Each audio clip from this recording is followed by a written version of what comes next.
So there are different scams going on nowadays, especially 2022-23. The scam has arisen. So the first question is, what are the different ways scammers use to fool people?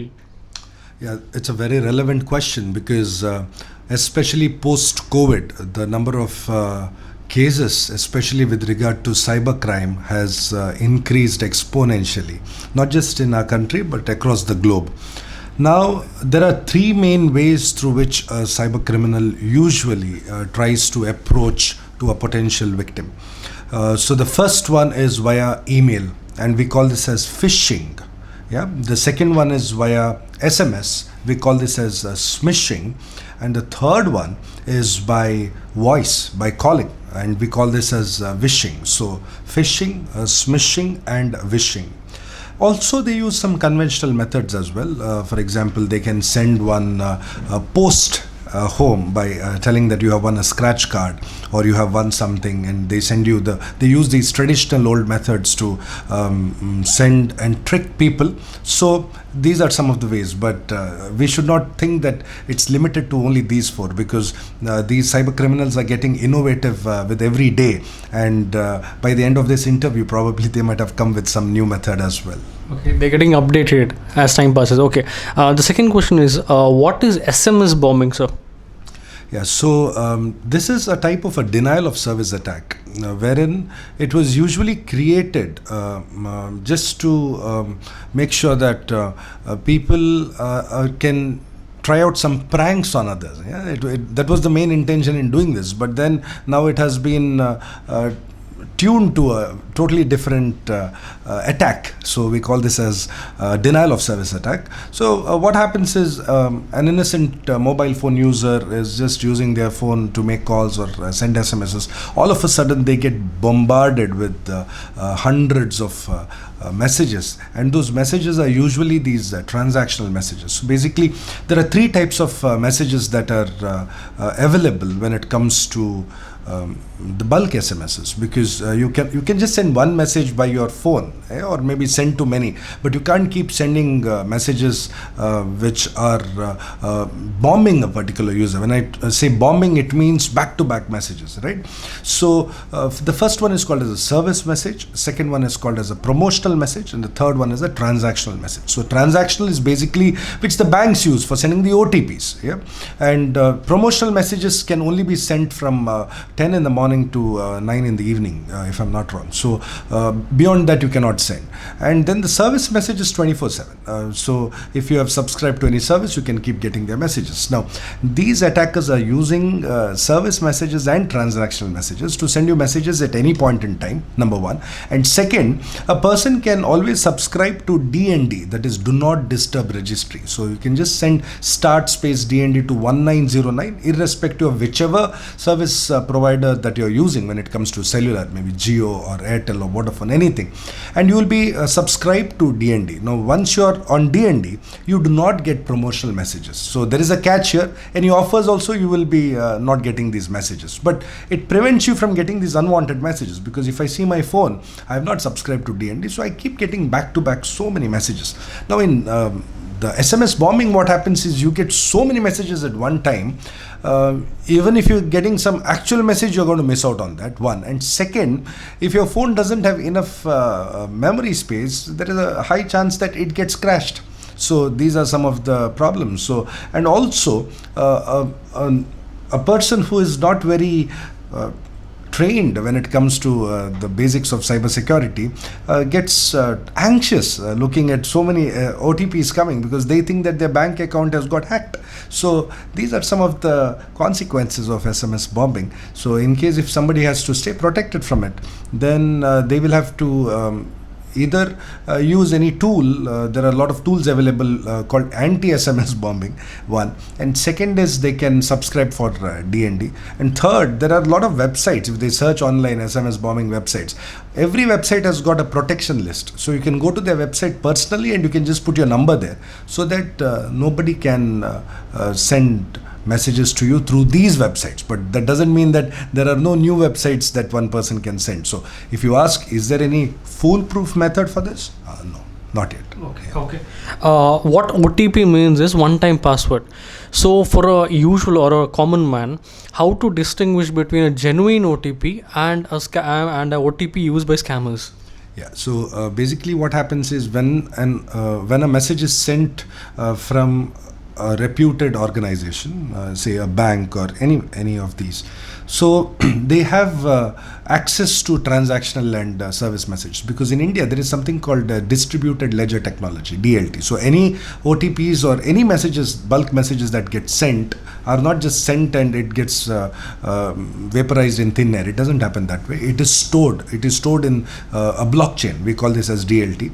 So messages that usually come from these banks, they will have a proper alphabetical 6 alphabet code, like if you're getting from HDFC Bank, so HDF BNK, like that. Okay, it doesn't come from a 10-digit number. So usually what these scammers do is they send you from their phones, number one. So when a message is sent from a phone, it shows as a 10-digit number. So the sender ID, we call this, it's a 10-digit number. But if you're sending it through these bulk SMS software, they will not get the sender ID so easily. So it shows as a number like AX-45543. If something comes from that, you must be sure that this is not from the bank or this is not from the organization. It is from a hacker who has used bulk SMS to send these messages. But if you're actually getting it from your bank, then you will see the name of the bank which is coming over there, number one. And number two, you can also call the helpline number of the bank and ask them whether this is the actual thing, because banks have off lately, they've started putting front page ads on papers and also on social media telling that which are those keywords that they use for the sender ID when they are communicating with their customers. So the customer should have this much level of understanding of which are the actual sender IDs of that particular service that they've subscribed to. Okay.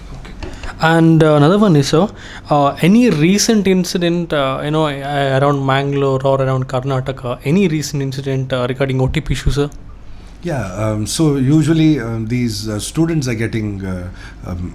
becoming victims of this SMS bombing, because I've seen many cases where these couples who are in the relationship, and after that when they break up, in order to trouble the other person, the boy or the girl, they resort to such SMS bombing and all that, so that they get disturbed. So maybe that gives them a sadistic pleasure, seeing the other person getting bombed by SMSs. We call this as the denial of service, number one. And yes, many of them have fallen prey to OTP attacks. So I usually tell everybody, please do not use OTP, because this one-time password which we are using by SMS is not a very secure method. Yeah, it's not a secure method because SMSs are not end-to-end encrypted. So therefore, there is a next level of security which we call them as the authenticator. Okay, so there are a lot of apps called authenticator apps.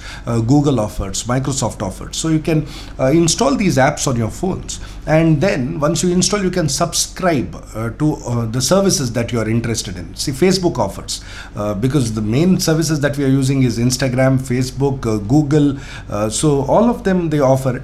So you can just subscribe to this authenticator apps. You can connect it, and once you're connected, even after somebody enters a password, the username and the password, you cannot directly log in. Now, in case of OTP, what happens is we call this as a two-factor authentication, where along with the first factor, which is your password, you get one extra OTP which shows up on your phone, and then you have to enter that. Only then you will log in. Otherwise, you will not be able to log in even if you know my password. So this is how it works. So with authenticator, what happens is OTP doesn't come by SMS. It shows up on the app that you're using. Now, in my case, I'm using a Microsoft Authenticator. So it shows up there, and it lasts only for 30 seconds. So within 30 seconds, if you don't enter that particular OTP itself changes.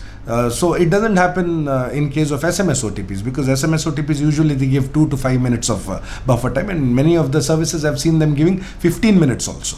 So SMSs are prone to man-in-the-middle attack, or somebody can use a spyware such as an SMS forwarder on your phone, which means any SMS that comes to your phone, one copy gets automatically sent to the attacker, and this is how the attacker also gets to know your SMS, the OTP. So therefore, my sincere suggestion for everybody would be, number one, know the sender ID properly. Second, instead of SMS as an OTP via SMS, please use Authenticator. How to use Authenticator? It is very simple. Go to Google and just put how to link my Google account or how to link my Facebook account or Instagram account, YouTube, any of these to Authenticator. You will see the steps, follow them. Okay. So, what precautions can be undertaken by a common man to avoid the scammers, sir?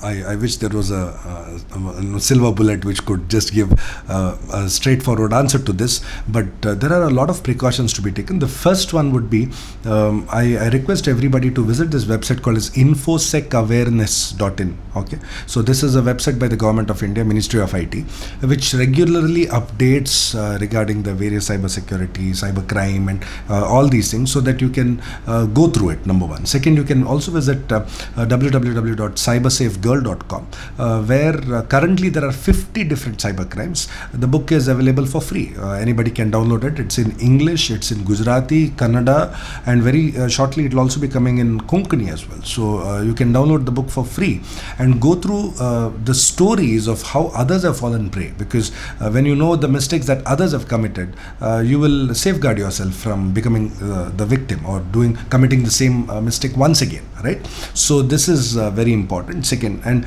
third, come out of the mindset which says that it can happen to him, but it will not happen to me. So many of us have this thing, avaniga agbodu nanage aglikilla. No, it can happen to me or it can happen to anybody and everybody, because it's surprising to see that usually people think that the uneducated fall prey to this, or those who are not very much literate when it comes to cyber, they fall prey to this. Absolutely wrong. There are people with masters and PhD degrees also become victims to cyber crimes. So it can happen to anybody and everybody. So we have to be very careful, because technology is a double-edged sword. So the advantages are phenomenal, but the disadvantages are scary. And also, especially in this era where there is artificial intelligence which is taking prominence, and newer tools like ChatGPT, Google Bard, and whatnot. So with all these things, the cyber criminals are getting more and more capable. In fact, they're getting more and more feathers on their caps, because what happens is, earlier their knowledge was limited, but now they have vast and phenomenal knowledge at their disposal. So they can use the various arrows from the quiver in order to attack us. So we have to have the right tools with us in order to safeguard. And the most appropriate and the important tool which I tell everybody to have is a paid antivirus. It can be of any company, but please install a paid, not a free one, a paid antivirus on your device. Because why it is important is because you never know how you can fall prey to it, because we have a lot of apps that we install on our phones, and before we install one app, there is a checkbox which says I have read the terms and conditions, and none of us read them.